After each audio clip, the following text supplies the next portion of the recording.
Well, hi, everybody. Thanks for joining us on Logistics Executive TV. And today I am joined by a very special gentleman who I first met about 25 years ago. He is a specialist in a number of areas, but one of the most experienced aviation, express, cargo, air freight specialists around the world.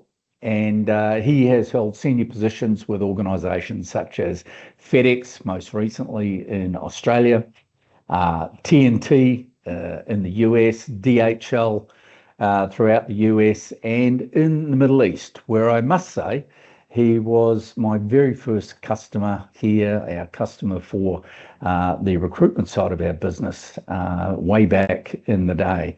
And it's my great pleasure to introduce Mr. Matt Daniels from Sydney, Australia. Matt, thank you so much for joining me.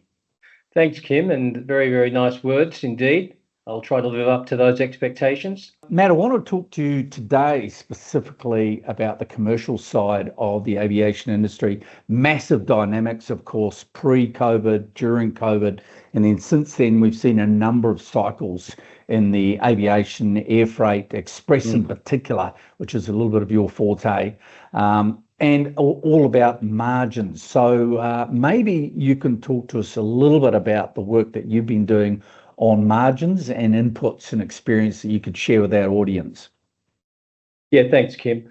I mean, for me, I'm quite passionate about margin improvement. It really can make the difference between a great organisation and one that doesn't last more than a year.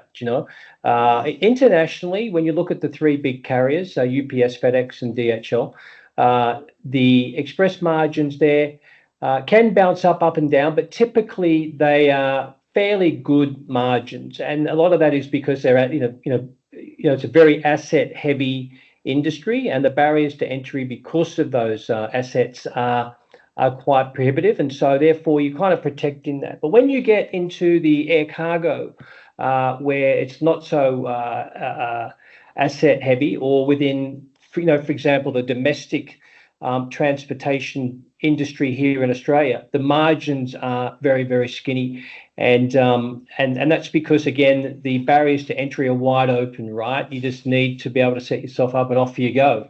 And I think if you look at margins, a lot of people look at the profit at the end of the month, and really what they need to do is, okay, that's great too. Yep, I mean it's something important, obviously, but if you focus on the drivers, the numbers will take care of themselves. So for me, margin improvement needs to be a deliberate strategy, and it needs to be endorsed across all functions of the organisation. It can't be just an annual price increase. Yeah.